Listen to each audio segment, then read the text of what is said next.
Hello, ladies and gentlemen. Welcome to Tennis Weekly with Joel, Kim, and Chris. On today's Tour Catch Up, Alcaraz secures second Queen's title. Bublik brilliance continues in Halle.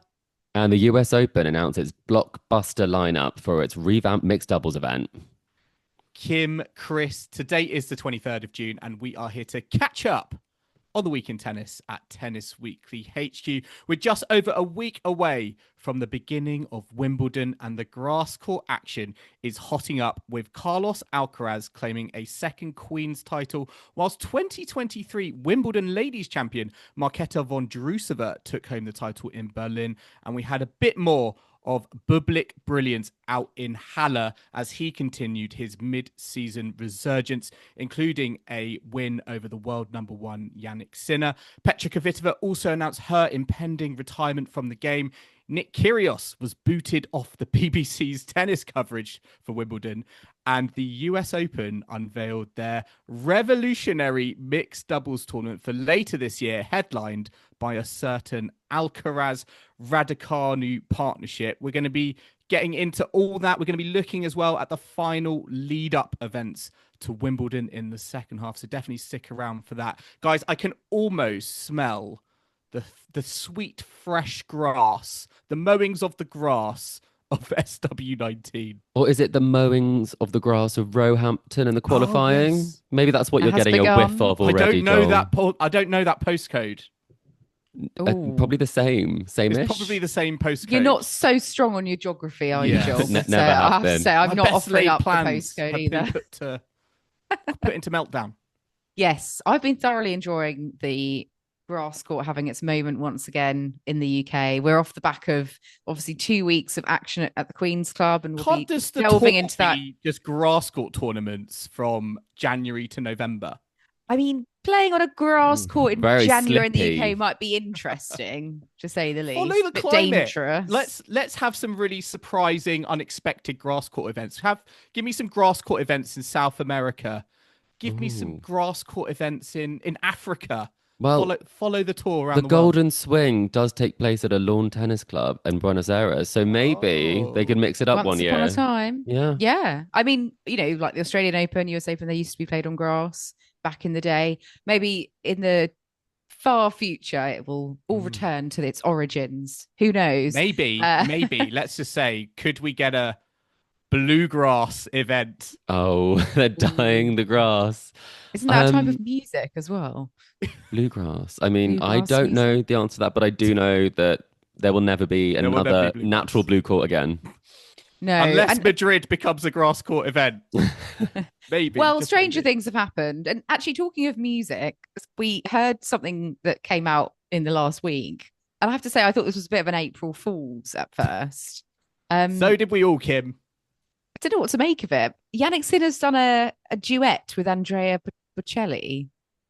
Yes. What is this about? I mean, I was as shocked as anyone to see Jannik Sinner, Andrea Bocelli releasing a single to the world. The track is called Polver y Gloria, which means dust and glory. And guys, I don't know if you've listened to it, but I listened to it today. It might even come up on my Spotify Wrapped at the end of the year, because I did listen to it. 0.01% of Jannik Sinner listeners. Yes, I'm in the top 0.001%. Makes a change from the talent show From the early you normally noughties, Yeah, yeah. that is listen true. to. But yeah, what did you guys think? What did you guys think of it? Well, I thought it was AI initially when I saw it on the They social don't feed. mesh. I swear their voices don't mesh. Well, I mean, I wouldn't say that Jannik Sinner has a not great talking voice, but it doesn't make you think he would be a natural singer. So he is talking in this one, and it's a bit of a strange mix of. Do give it a listen. It's quite innovative, I'd say. It's quite unusual because he's kind of talking in between some pretty passionate singing from Andrea Bocelli. So I'm not sure it's the perfect feels like synergy. It feels like the Sinner messages are like subliminal messages, like just sort of inserted Intrusive into the thoughts. song. Yeah. I'm a bit late. I'm a bit late to the party. I've not listened to it yet. So Kim. can I clarify? Sinner's not singing. He's No, like doing spoken word. sorry. Spoken word. It's spoken Right. word at the start and at several places, kind of intermittently, but there's no sort of like natural. It's not just in the chorus, for example. It's a bit like if you had a singer and a rapper doing a song together. I think Empire State of Mind, but Andrea Bocelli and Jannik Sinner. I was wondering, I was like, oh, Sinner's so talented at tennis. It's a bit annoying that he's talented at singing as well, but that's clearly not the case then. Well, maybe they tried the singing first. Yeah. I mean, he didn't try sort of the tenor vibe there, I don't think. But either way, he kept himself busy. I'm sure this was laid down whilst he was on his ban and he couldn't do anything tennis, so he did do something music. Didn't Lorenzo Sonego release something at one point? Big hit, well? big hit. Solo big Secondo, hit. Love that one. Yeah. Okay. I also was going to bring up some classics. The Caroline Wozniacki, Oxygen, love that one. I've listened to that a few times. And then one song this isn't particularly like would be Denis Shapovalov, who Sharpo is his rap name, had a song featuring Corentin Moutet called Drip, and it was about how much money they have. So this is not that. This is much more about the triumphs and sort of challenges of life with Jannik Sinner and Andrea Bocelli. Is this just the Sinner PR machine trying to go into overload with positive news stories and sort of trying to, maybe they were waiting for of fans. Maybe they're waiting for a loss to put this out because otherwise he'd had too much success. Maybe so. I think it's not necessarily going to be a summer hit, but I do think that a lot of his fans might be supporting this one. It's not going to be in the clubs in Ibiza this Milan, this summer. Carlos Alcaraz isn't going to be dancing to it in Ibiza. No. Well, I have to say that in other news this week, I saw there's some positive news from some ex-players who are now retired, ex-number ones, in fact. Ash Barty and Angie Kerber have both given birth to little bubbers. Ash Barty having her second, a daughter called Jordan, and Angie Kerber delivering, I don't know what the right word is, giving birth to a son called Ben. So very nice news for them. And I have to say, I liked Ash Barty's Insta post of little Jordan. Quite a nice little onesie going on there, a bit of style at such a young age for her. What did you make of the child. message, Kim? Embrace your weird. Embrace your weird. I had to turn. We were all turning our head to try and read it. I know. Yeah. There's not much space across a baby, so it's got to go lengthwise. Yeah, I don't know. What angle do you think she was going at with that doesn't look very weird. Looks very sweet, but she does love a little sort of subliminal message. Remember that Wimbledon where she was saying Disney quotes in 2019, I believe. She was just bringing out all of these like Hakuna Matatas. So I think she does like to have fun with it. So I'm sure there's a fun meaning there. But this looks like an absolutely gorgeous little baby. Nothing weird about it. No. And I mean, do you think Ash Barty, like she said, I think in a recent interview that she doesn't regret retiring, etc. But do you think when her kids are a bit older, she might do a bit of a, Tatiana Maria, come back and bring the fam on have tour. Success yet again? Yeah, she's done. I think maybe she'll bring them to the Legends event at Wimbledon, something like that. Yeah, that's what I would do. But if I were, going to bring them to the Legends event, well, they'll be seeing us there at the Legends event because we have a very exciting announcement, listeners. We are not only going to be delivering daily podcasts from SW19 like last year, we're also bringing them to you courtesy of Babolat, who will be our sponsor for our Wimbledon coverage this year. So a huge thank you to Babolat. We're very, very excited to be working with them on this. They are an official partner of Wimbledon. So that's also something really great. And they've been a partner since 2013. And since 2022, they have been the official racket service and racket of Wimbledon. And as well as that, they're being the official supplier of the rackets, tennis bags, tennis shoes, and the official stringer. So they're very heavily involved. They've got a very long history, and they've both got a history of over 145 years. Wow. And because of that, there's a special collection honoring the 150 years of elegance and performance from Babolat. So we will be representing Babolat. We'll be representing the 150 years of Babolat and some of their clothing. Cam Norrie's been wearing it. Don't know if you've seen it, Joel. I think it will be a very, very good number on you. It's sort of an off-white piece. But do look out for that. And we'll have multiple competitions that will be running throughout that coverage, thanks to Babolat. So very excited about that one. Yes. Watch this space for all our upcoming Wimbledon coverage. Very exciting times in the very near future for ourselves and all the content we're going to bring you all from Wimbledon. And now let's recap what happened last week on the tour, because we did have the men's edition of the Queen's Club tournament just taking place, the HSBC Championships round 2, and Carlos Alcaraz came out on top, reclaiming his title from 2023 with a win in the final over Jiří Lehečka.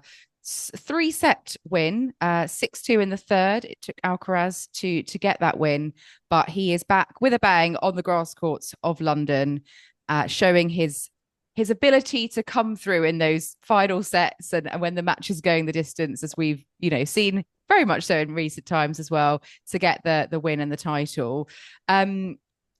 Joel, you were at Queen's at points during the last week, watching a bit of Alcaraz. What did you make of his week on the grass?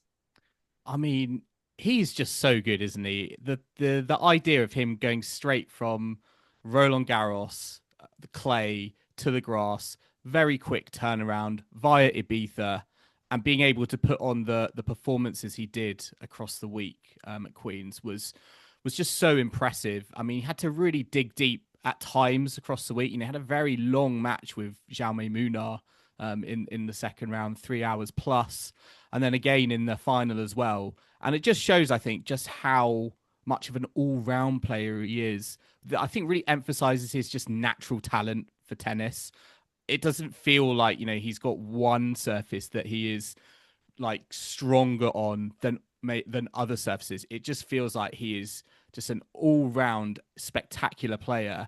And it does make me think him like Carlos Alcaraz, grass courts. I know we don't typically associate Spanish prowess on the green stuff, but certainly I think Carlos Alcaraz could maybe go down as one of the best Spaniards ever to play on grass, given the form he shows on it.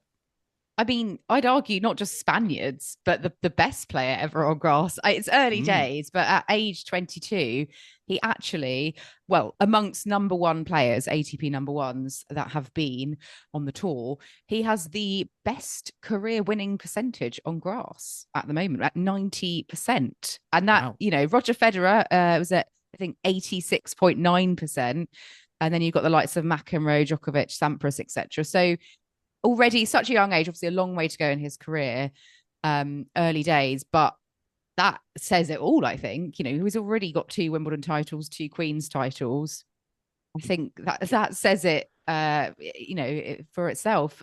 And he's almost carving out a bit of a niche. Is he the natural kind of king of grass as it stands at the moment? I would just, in the defense of Roger Federer, I think he maybe played about 200 more matches to get that average. So I would just say we're not going to hand that title over just yet. But early days, yes. Something that I did also just want to mention that I thought I've done some research, Kim, in terms of how Rafa can be involved in this episode, because we like to get a mention of we do Jaume Munar and Rafa in every episode now. Mallorca represent. We are a Mallorcan podcast here.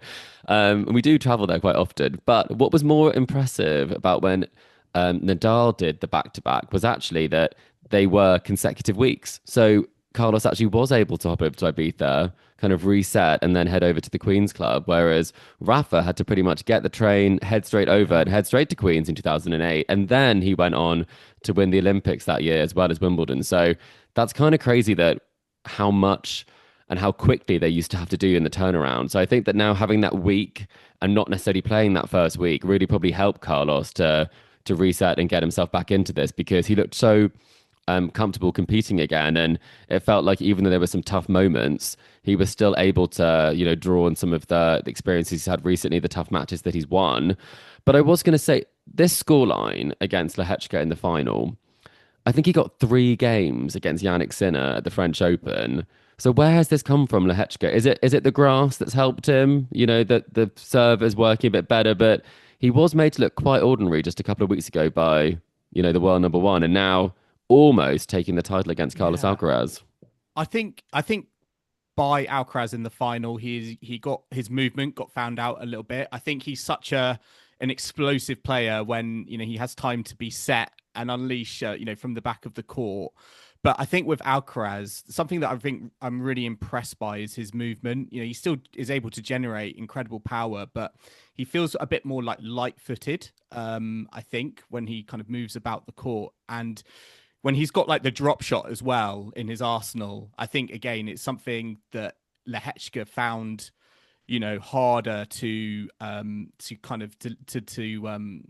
combat. And we saw that incredible lob from Alcaraz at one point when Lehechka was at the net. But I felt like Alcaraz was able to get Lehechka in those kind of difficult situations because of his movement, and Lehechka, not necessarily known as the smoothest glider, I think, across the court. He looked pretty good against Jack Draper. I was just going to make a quick note on that one, because we do get in trouble sometimes for maybe focusing too much on some of the controversial activities on the WTA tour. But I did see Jack Draper break the signage, and pretty intentionally. And I think Jack has a very good reputation, but he is kind of getting a little bit of a hothead reputation. You spoke to him this week, and we've spoken to him many times before, but from watching his matches, do you think he does sometimes get a bit angrier now that the stakes are a bit high, the expectations are higher for himself?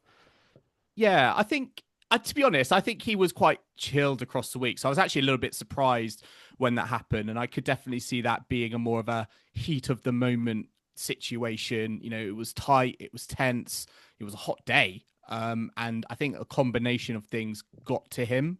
I think from the Draper point of view, I think he'll be happy with the fact that he was not playing great tennis, I think, generally speaking, at Queen's. I think we've seen him play better tennis, but he was finding ways to win.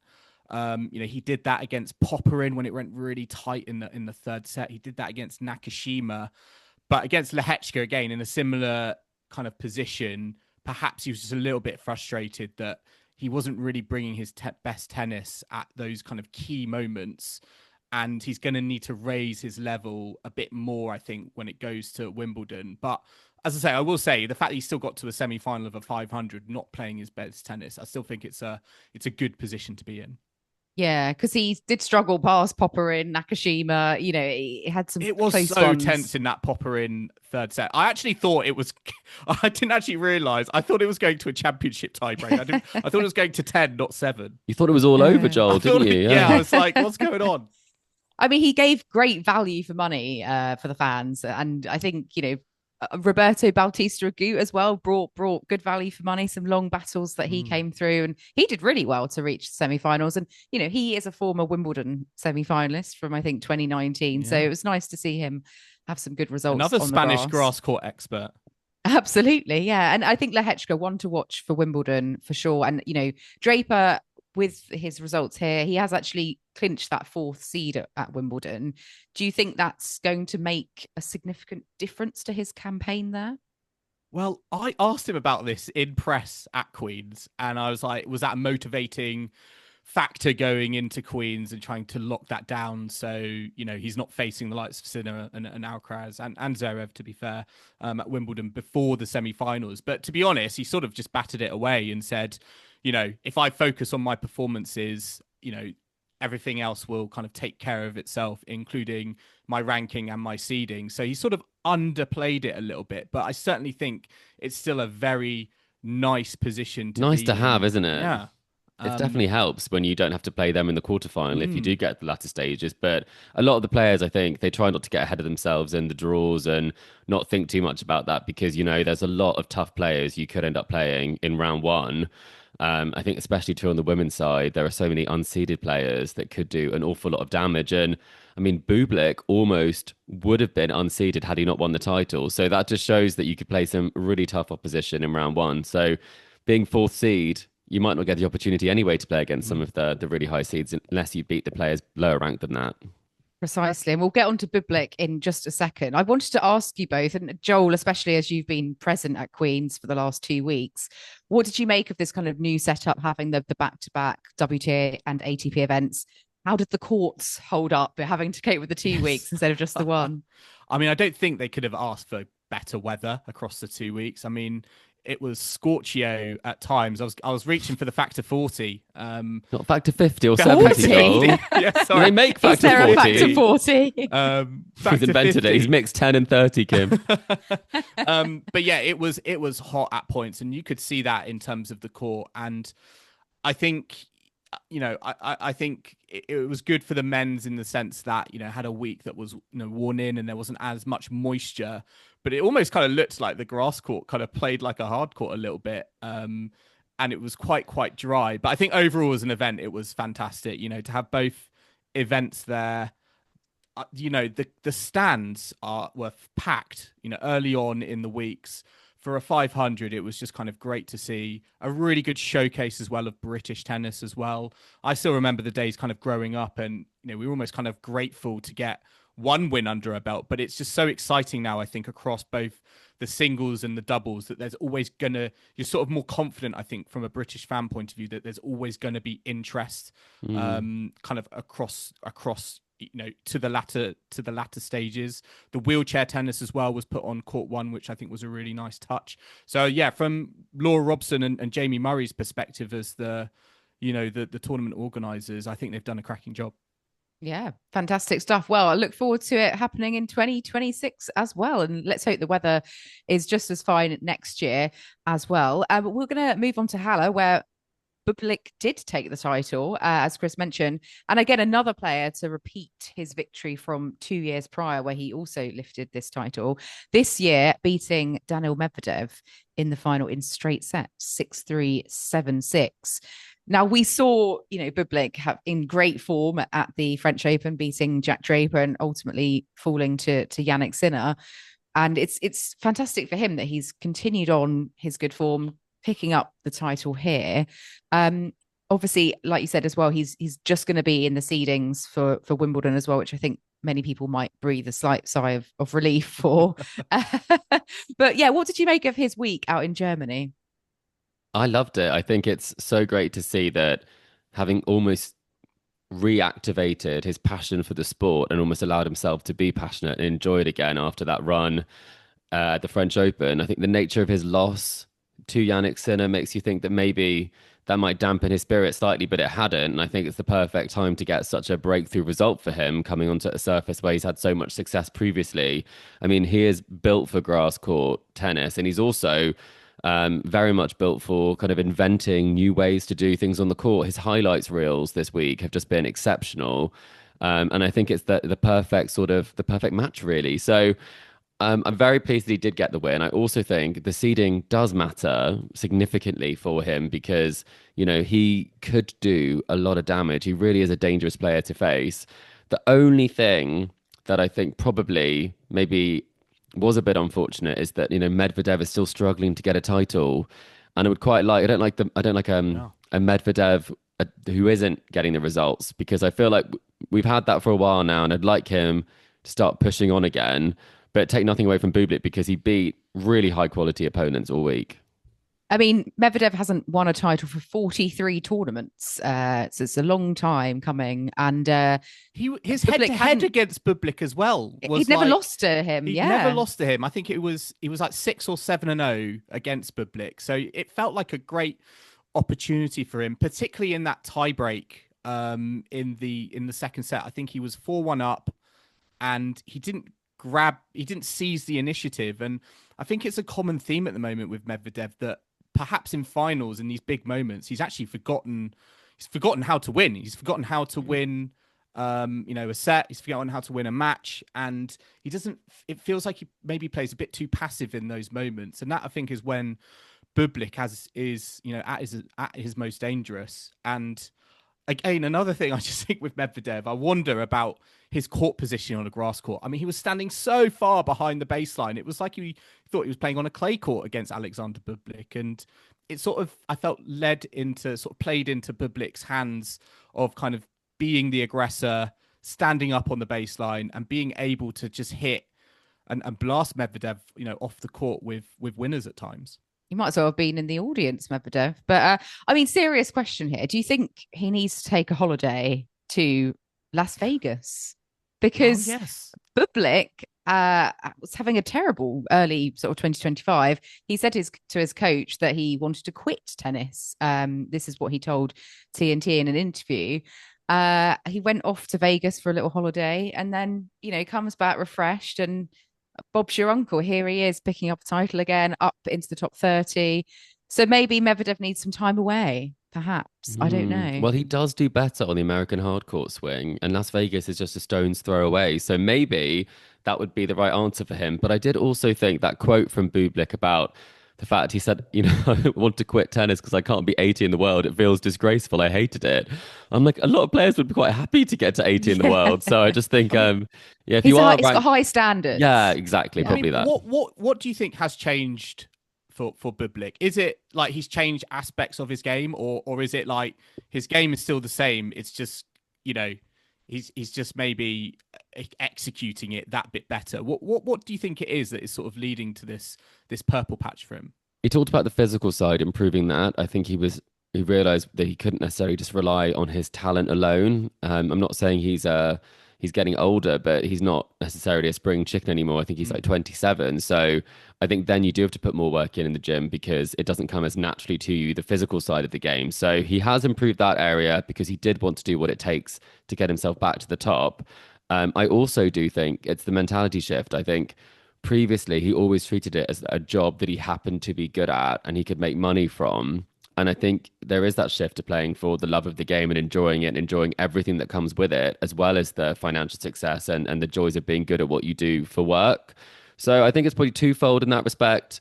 And also, it's a confidence game. You start to get results, you start to feel better on the court, you start to feel more confident in those moments. And then if you are physically stronger, then you can also rely on that in a way that Jack's talked about a lot.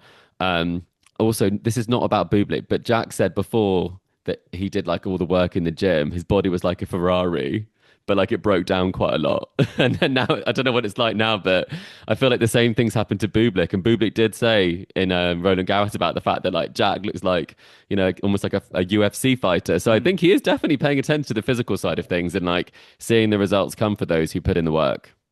I wish I was 27 again, I have to say. And ranked 80 in the world. Yeah. I mean, I think also it might be a bit of a mindset shift, like, what have I got left? I'm just going to go for it. I've got nothing to lose, which can often like free you up and liberate you. What I wanted to ask though as well from this week is that Jannik Sinner was in the draw as the number one seed, lost to Bublik in the second round.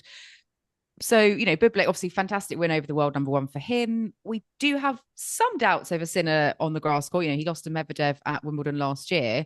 Where are you kind of putting Sinner going into Wimbledon based on what you saw from him in Halle?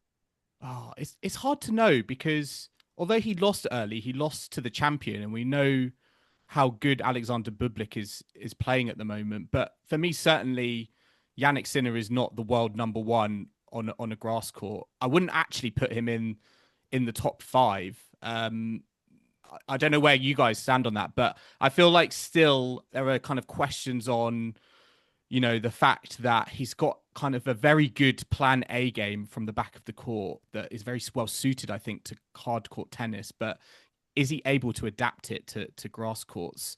And I don't necessarily think he's achieved that yet. I still think he'll be a threat at Wimbledon, but I certainly actually wouldn't put him in as one of the favourites.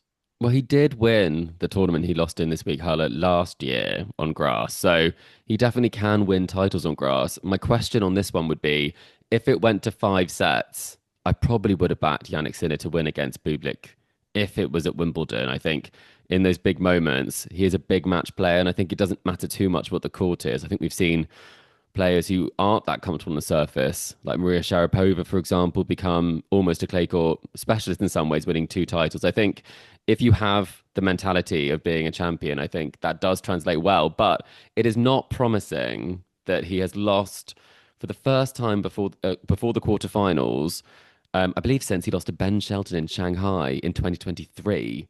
So that's a long time since he hasn't won through to the quarterfinals of a tournament. So I guess if you're looking at the evidence, despite the fact he's playing against some really tough opposition there, he did beat Bublik recently. So it doesn't say that he's bounced back that brilliantly from that French Open loss. So I do think that Sin is always going to be up there in the top 2 in the world on any surface for me. But I do think that if you're looking at this... Yeah, I do. I mean, based on current, records. Who else is in there? Who's at number 2 then? Come on, he's going to say Jack Draper, is he? Djokovic. I think Zverev is a better grass court player than Jannik Sinner. Zverev's never done anything at Wimbledon. Taylor Fritz? I don't know. You can have Taylor. I'll give you Taylor Fritz, but Novak Djokovic. I mean, definitely, I'll give you Djokovic. Yeah, I'd say top 3 definitely. Then can we agree on that one?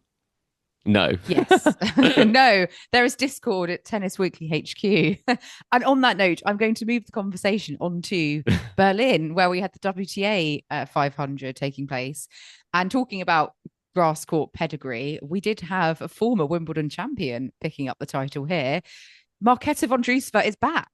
And maybe she's back just at the right time with a few weeks to go. Well, a week to go before Wimbledon. She picked up the title here over Chinese qualifier Jinju Wang, 6-2 in the third set it was. We haven't seen much of Vondrousova in the last year. She's been out for many months, I think, with a shoulder issue. Is she back just at the right time? Will she be a contender at Wimbledon based on what we saw from her in Berlin, Chris? Definitely, I think so. Yes. I mean, she's looked, worlds apart from the player that you saw open on Tuesday at Wimbledon, Kim. I mean, she was very hampered in that match, and she's had a really tough time coming back from injury. And I think this was quite a good feel-good result for everybody, because you don't like those stories where it seems that we've had that a couple of times from the Czech side of things recently, where Vondrousova got injured, hasn't really made an impact since then. And the same with Krejcikova. We have these Wimbledon champions that do fantastically well and then just get so unlucky. And Mukova, actually not a champion, but a finalist at the French Open. So I think there's a real sense... underrated Grand Slam champion? Vondrousova is a really underrated Grand Slam champion. I think there's this perception that was a one-hit wonder situation, and she reached a final against Ash Barty in 2019 at the French Open. She also won the silver medal at the Olympics, and these happen on odd years. So the theory is 2025 is going to be a big year, because 2029 French Open final, 2021 Olympic silver medal, 23 won Wimbledon. So something big is brewing. And I think based on this performance and the way she dismantled Sabalenka, I mean, when she's on, it is a fantastic game that she has. And you really want to face her. And she is unseeded at Wimbledon. Yes, because she did beat Sabalenka in the semi-final in Berlin, 6-2, 6-4. She also beat Ons Jabeur in a repeat of the Wimbledon final from 2 years ago. Again, that was comfortable straight sets. Bit of a tougher one over Schneider, but and a close sort of 2-setter over Madison Keys in the first round. But, she's playing, some top names there. And if she can keep it up, then why can't she repeat this at Wimbledon next week? It's so nice to see her back. Because like you said, she's had such bad luck after kind of the peak and pinnacle of her career to then sort of come crashing down due to injury. It sort of feels like, I swear with Vondrousova, she's in that unfortunate position of everyone feels like that Wimbledon title was a fluke. And then you see these results and it should be like, no, that wasn't a fluke. She's just on her day when she's fully fit. She's a great tennis player. And again, that semi-final, the way she dismantled, Sabalenka was just so impressive that, could she do it again at Wimbledon as an unseeded player? I mean, the way that she came through this draw with some very tricky opponents from the very beginning in round one, it's very promising. Yeah, and officially she's the lowest ranked champion at this event, because she's currently, she's gone up slightly obviously since last week, but she came in at a 164 in the world. Wow. And actually, Samsonova, who lost in the semi-finals, previously had that record when she won this event 4 years ago when she was 106 in the world. And I was pleased to see Samsonova though in the semis. I once predicted her as a Wimbledon champion, so maybe you will again happen later this week. Did we all see the madness that was Sabalenka versus Raducanu? Yes, as well. That was a wild ride, wasn't it? From 2-6 down, she went on to win it 7-5, Sabalenka, and I have to say she did win those points.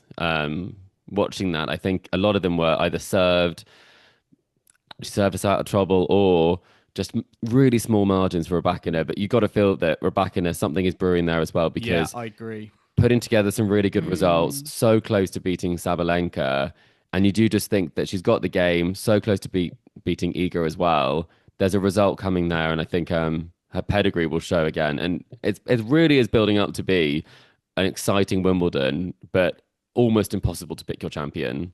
Yes, with former champions coming into form at the right time. I mean, just a quick note on Jinju Wang. Chinese qualifiers was her first tour final that she reached. She beat Coco Gauff in the second round, 3-3. Coco Gauff obviously in action for the first time since winning the French Open. What did you make of her kind of opening on grass?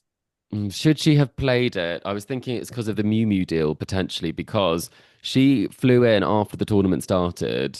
And then I think a lot of people were thinking this is not the best warm up because she has been on the building brand Coco sort of trail, which I think you can forgive anybody. After a big result, she went over to the States.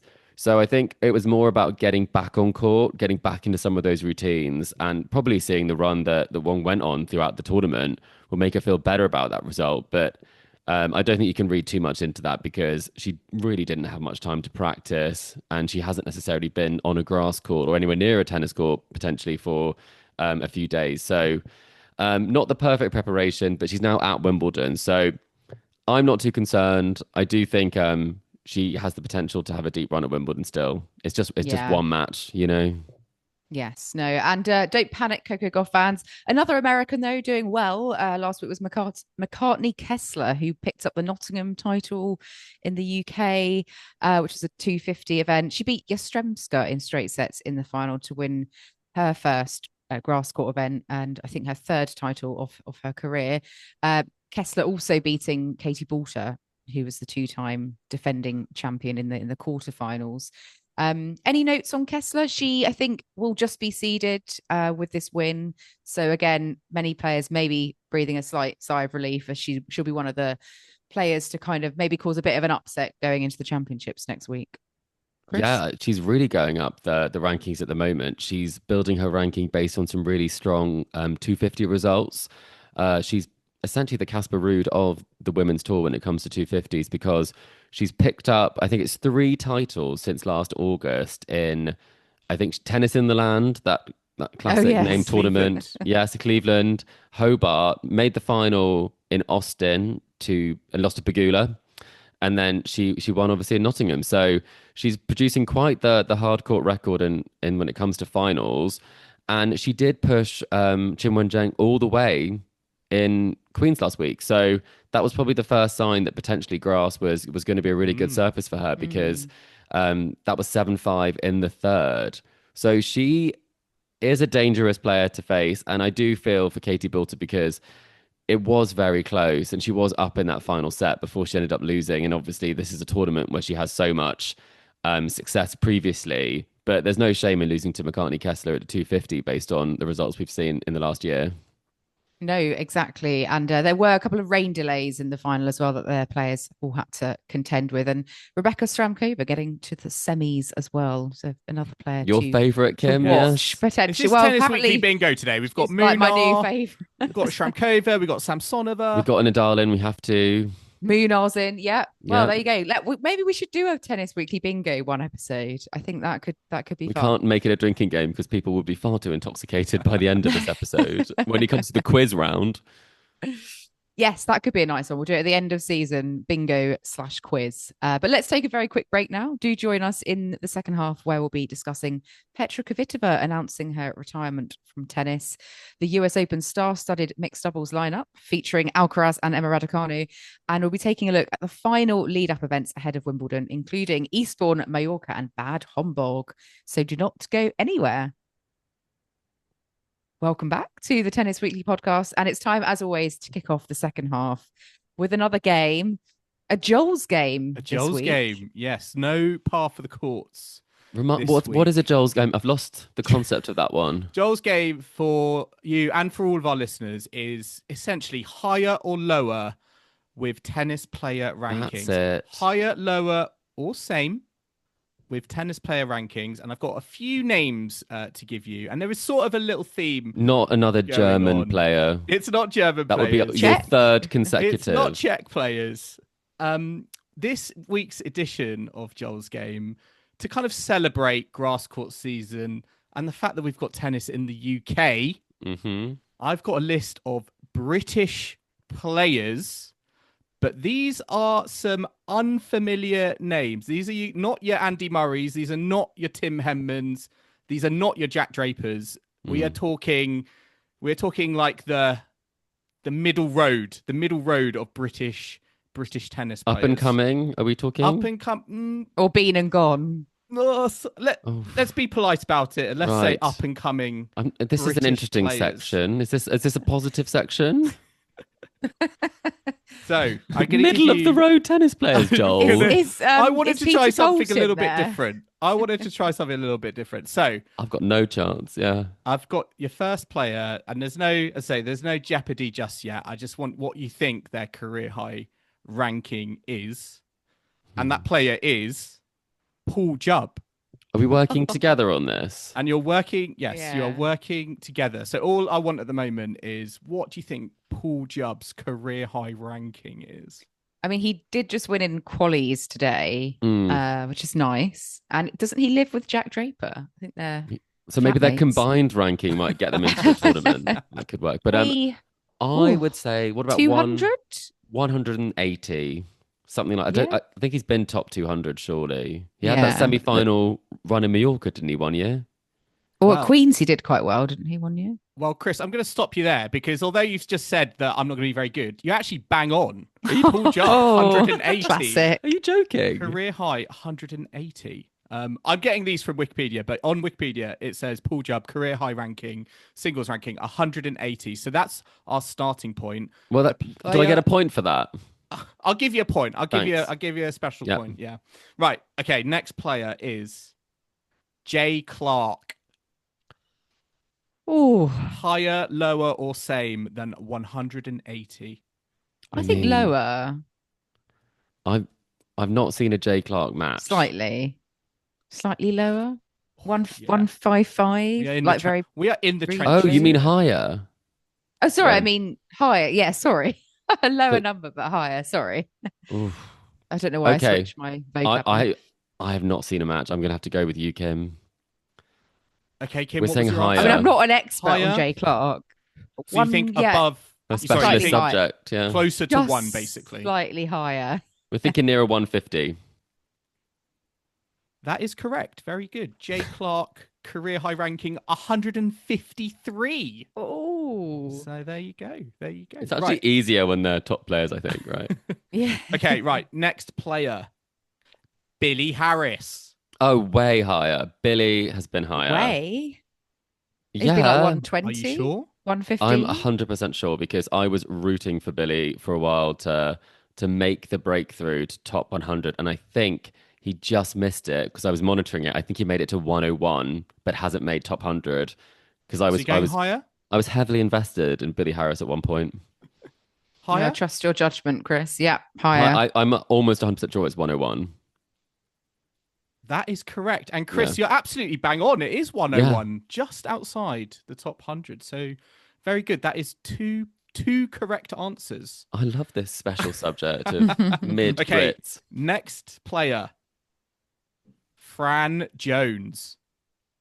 Oh, she must have... Oh... She hasn't broken the top 100. Lower, no, she hasn't. Must be lower. Must be lower. Yeah, lower immediately. Lower? But not by loads, I wouldn't have thought. She's got close, maybe, like 114.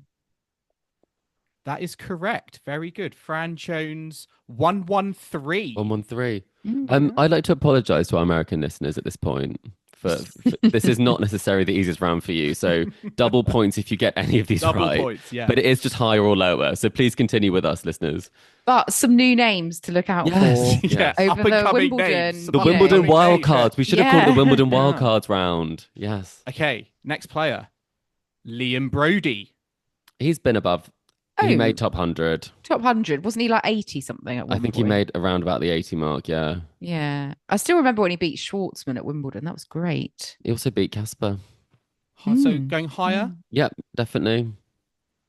That is correct. Very good. Liam Brody has cracked the top 100. He's been 93 singles career high. So very, very good. Okay. Bublik wouldn't be impressed with that, though. He says top 80 or nothing, right? Okay, right. Next question. This must be the last one, surely. I've actually got two more, but we could finish on this one. Let's see how you do. Jodie Burrage. Jodie's been higher. I think she's been higher, definitely. Higher than Higher Liam than Brody's. She had a really good higher. run at one point, I think. What would you Do you say? mean in the 70s, 76 maybe? If you had to hazard a guess, oh, I'd say probably around the 80s. Oh wait, what were we on? 93. I do think she's been higher than 93, but I wouldn't want to say it's that much higher. That is correct. Jodie Burridge, 85.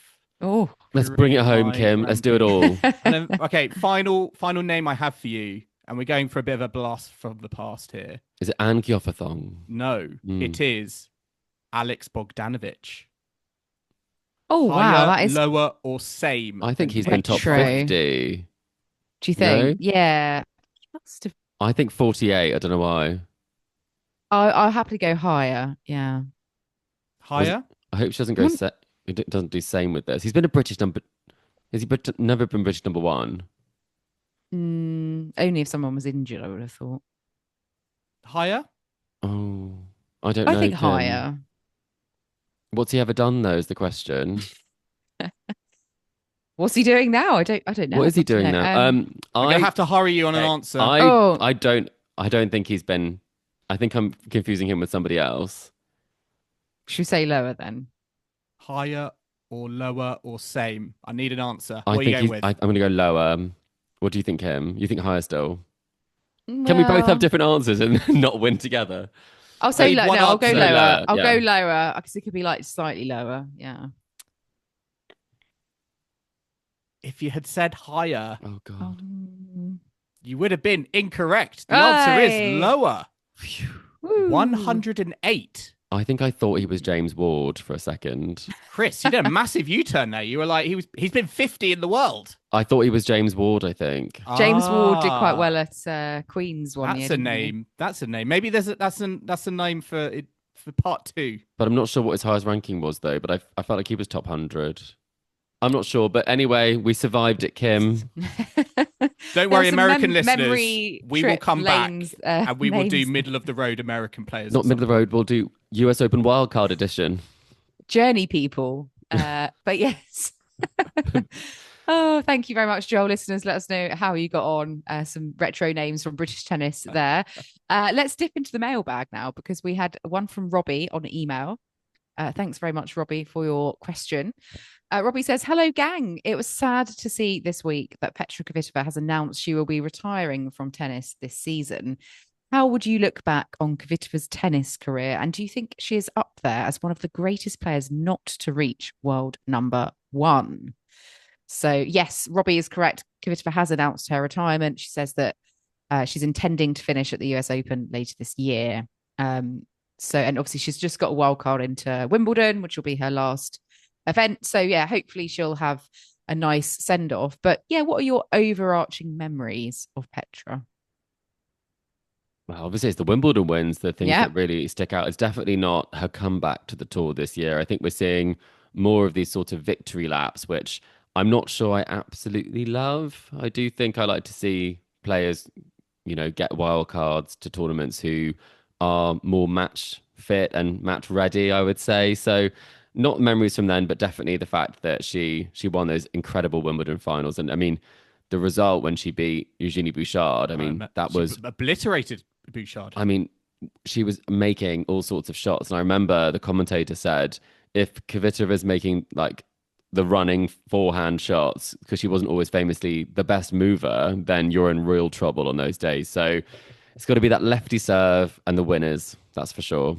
I mean, I didn't realize this, but she's actually helped the Czech Republic win 6 Billie Jean King Cup trophies. Oh, wow. I didn't realize they had won as many as that in her playing career. So obviously that's a real notable stat on her scorecard, as well as those 2 Wimbledon titles. You love a Billie Jean King Cup win, Joel. I do. I mean, she's such a legend. I would say, what she brings to the court at her peak, it just felt so effortless, the power that she was able to generate, and always a tricky opponent on her day as a lefty. I think the one thing I would have to bring up, sadly, with Petra Kvitova was that situation where there was a robbery in her house, and it led to her left hand, being lacerated. An intruder with a knife, and I know there are going to be people out there who might think that, she was never able to kind of fully, recover and get back to the kind of peak of her powers after that moment. But even just to come back from that was, incredible. The interview, sort of first interview afterwards, she was sort of like, ready to go.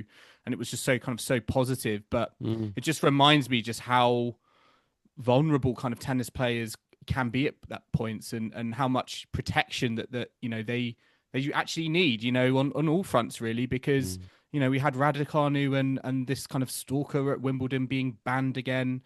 Katie Boulter's been on this week, with the kind of abuse that she gets on social media, and you get these situations as well. So if there's one thing for me, it's kind of like it's a sort of a timely reminder, I think, of kind of the vulnerabilities that kind of tennis players have, particularly, women's players. And well, I mean, in sad. terms of the incident, it's not because she was a woman or a tennis player that she ended up being robbed. But in terms of the second part of the question being the greatest player not to reach world number one, where do we land on that one?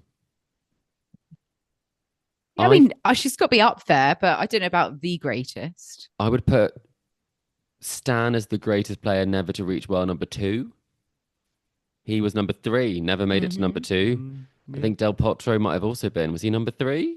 Potentially. You don't get many that hit number 2. I'm not going to say Paula Badosa for this one. Caroline Garcia. Or do Annette you think you'd rather be a multiple slam champion and not world number 1? Of course. Yeah, Jankovic, 100%. I'm sure she would change that in a day. I think you can see the reaction that Wozniacki had when she won her slam. So maybe she is the greatest who never hit number 1. I think that would be very possible, given the fact that she is a 2-time major champion and she twice won probably the biggest trophy in the sport. But I mean, she's so universally loved. That's probably the final thing I'll say in it. And she's an absolute joy, and everyone does absolutely adore her. So I think there might be a trip to Joel. I might drag you to the Petra Kvitova Museum, which has been established, which is where her Wimbledon trophies also live. So we can look back on some of those Billie Jean King Cup triumphs. I mean, who is very finally, if she does have a farewell match, who do you think would be her farewell opponent? Or who would be the dream farewell opponent? Will they be an active player? Would it be Linda Fruvertova? Oh, I was thinking more Angie Kerber. She likes a farewell match. That's a good, that would be a nice one. That'd be a nice match. Well, we will see how the rest of her time on the tour goes for Petra. And let's now have a look. She said she'll be finishing at the US Open later this year. We had some news come out of the US Open this week, and that is that their new format mixed doubles event, the lineup has been announced. The teams have been revealed. And well, it's all very different to normal, isn't it? Because it's happening the week before the US Open, and it's got 9 of the world's top 10 women and 9 of the world's top 10 men as part of this kind of quick fire mixed doubles Grand Slam with $1 million of prize money being given to the winners. We've got some top pairs. I mean, we can cover some of them. Listeners, if you haven't seen the list, go and look it up. It's not a joke. It's not a piss take. It's real. And I mean, everyone's talking about Carlos Alcaraz and Emma Raducanu as the sort of the spotlighted pair, shall we say. What do you make of this partnership? How excited are you to see this come August? Was not expecting it. I was not expecting this. Were you, Joel? I didn't feel like they've really gone all in, haven't they, on singles? And I think when they announced it to begin with, I think obviously did cause lots of eyebrows to be raised, but I sort of like the fact that they have gone like all in. They are committed here. They have gone. They're going to live or die on what they've kind of set up, and I think this list reflects that.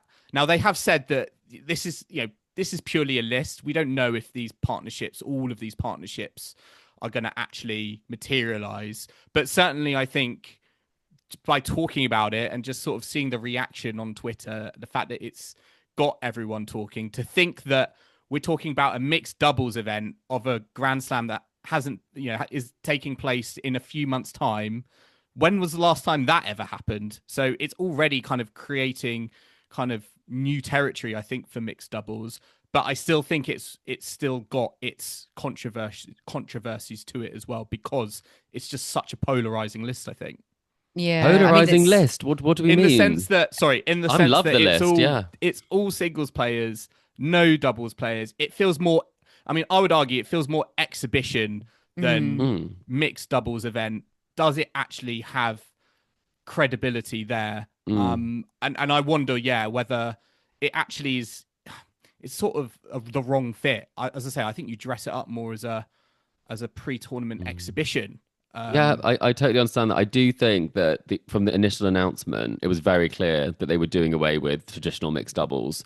So if you are doing that, I think this is the list that they would have to pull together in order to make it a humongous success, which I think it no doubt will be, because these are big, big names. These are big partnerships. These are exciting partnerships. And that's what gets people excited, like combinations and partnerships we weren't expecting. I mean, the talk, Chris, on Raducanu and Alcaraz, even this week, Raducanu being papped watching Carlos Alcaraz at it's Queens. The story of Queens. I mean, who was watching the tennis when this was going on? And I think this is some of probably the headline partnership, because there's been so much on Twitter and social media that's been suggesting that there was a connection between these two. And we are not one to speculate, but from the answers that they gave about this, Alcaraz asked Emma. Emma was not an immediate yes. She eventually said that she would play it. And he says that she will be the boss, and that whenever he can watch an Emma Raducanu match, he does. But the big question I have is that Jack Draper also said, not necessarily saying that he asked her and then that didn't materialize, that she found the best partner, is what he said, and that's what she did. So was it a case that the Brits were planning to team up and then Alcaraz came into the picture? Is this giving challengers in the US Open? Or is that what they're trying to do? Is that what they're trying to do with us here? It's a bit like being invited to the school prom, like who's asking who first? And it is, yeah. Who's getting their agents involved as well? Because I think, speaking to Draper at Queens, it sounded like that is also a factor. But who you play for, and probably Emma Navarro's agent did pretty well with Jannik Sinner there, because I was thinking that would be a Paolini cert for that one. One thing I would say, strange on the list here, obviously they have the defending champions, but I feel like, if anything, it's probably slightly more offensive to put them in this, because that is going to be the team with the least amount of interest, Sara Errani and Andrea Bocelli. Do you think that's maybe to prove a point? Or what if they go and win it? Yeah. I think it's interesting to see how it will work, because I have a theory when it comes to doubles that if singles players play doubles, they would be the top ranked. Mixed doubles is quite different. We have seen single players go on a great run. Jankovic winning it with Jamie Murray, but she was playing with a doubles partner at Wimbledon. But I think it's fun, it's exciting. I think I'm not going to mourn the mixed doubles at the US Open if it is being kind of shunned. I think I don't want Wimbledon to change. I wouldn't really want the other slams to necessarily follow suit. I wouldn't mind if the Australian Open did. I think seeing the French Open in real time that first week, I think it's really great for the fans. So I do think there's something really exciting about this. I just hope that it's priced well, it's accessible, and that we get more and more drama and speculation around the partnerships as it comes closer to the date. From those early partnerships, who's winning, in your opinion? You're going to call it? Rybakina and Fritz. Oh, okay. Errani and Vavasori. You're going pure doubles. It would be so. I mean, that is quite an intriguing sort of,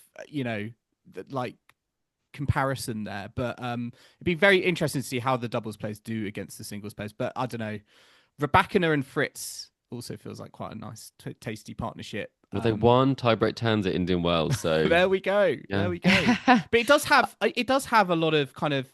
We sort of mourned the death of the Hopman Cup, and I know it sort of still exists, but not really. But it sort of feels like it's taking that energy as well. I think they learned from the excitement of seeing those kind of unique partnerships, playing for their country, and thinking about, actually, we can get this in a different sort of way, and we can use this perhaps as like singles players warm ups, to our event. So I do think it's going to bring some energy. Yeah. It might even bring a different crowd in. I think it's going to be a little bit different to, there's less pressure. Speaking to Raducanu when she was playing with Katie Boulter at Queen's, one of the reasons these players love playing doubles is the pressure is off. It's not singles for them. It's something that they can, use to fine tune their game. Gives them a lot of practice at the net as well. A lot of serve and volley. What about the question on the benefit to the women's game? I actually think this will be really important to building the women's game because it is showcasing women's tennis to an audience that may be tuning in to watch men's tennis sometimes, and showing that there is that together these audiences could potentially breed a better audience in some of the other events where people say that women's tennis doesn't have as big an audience. That's a side of it I haven't really thought about. And obviously the only real negative from this is the fact that the players who would be earning money from this tournament, who are, as we talked about earlier, not necessarily the top tier players on the tour, they will not be able to get the income from one of the biggest tournaments of the year. And it does seem like tennis is shifting towards just top player sport. But at the same time, is that a good or a bad thing, dependent on who you are and what's motivating you? But I'm excited to see the test. I'm not sure that the people who were against it will be against it after this has happened. Well, I'm going to go for Taylor Townsend and Ben Shelton as my winners, but let's see what happens in. There's no Samsonova in here time. For you, is there? Samsonova Rublev would be your pick. Yeah. Well, a bit closer in time from now, we've got some commentary news and updates from Wimbledon. Bit of furore involving Nick Kyrgios. He has lambasted the BBC's decision not to include him in the Wimbledon coverage this year. He's not going to be returning to the commentary box. We believe it has been rumored that this is due to backlash last year where he was involved, and that is all in conjunction with his admission that he did assault a former girlfriend several years ago. So yeah, he's taken to I think there's an article in The Guardian that he disagrees with this decision, and he thinks, he will have a lot to give, and the fans are going to greatly miss out by not having him commentating on matches. Are you going to be missing him, Joel, in the commentary box this year? Do you know what? I actually am. I think he's a very good and astute commentator, regardless of what you think of him. I think he actually brings a layer of insight that is actually quite interesting. Having said that, I think, from the BBC's point of view, unfortunately, he's a very Marmite character. And, for the BBC, it feels like maybe they need someone who's a little bit more steady, a little less kind of controversial. I know they've got kind of John McEnroe there. And back in the day, he was hot-headed and controversial. But I think this Nick Kyrgios is a little bit kind of a different story to that. So I can understand their point of view. But actually, I think I quite liked his insight, and maybe not the BBC's cup of tea, but I certainly think maybe there are some fans out there who might miss his his opinions. It was a strange hire. Yeah, I would imagine he'll be snapped up by another broadcaster, whether he's not on the site, but I'm sure someone will involve him in some capacity. Well, maybe in his theatre show that's happening, his podcast live might be the thing that I was so confused by. It made it seem like he did have business at Wimbledon, even though he is not competing there. Well, it was also quite strange because he did actually sort of say that he thought that Chris Eubanks got the job, because Chris Eubanks has been doing quite a lot of commentary, some work with some of the different broadcasters. And it actually prompted Chris Eubanks to say, all jokes aside, I'm not working at the BBC this year. As far as I know, my team haven't even spoken to anyone from the BBC, so I'm not sure where that came from.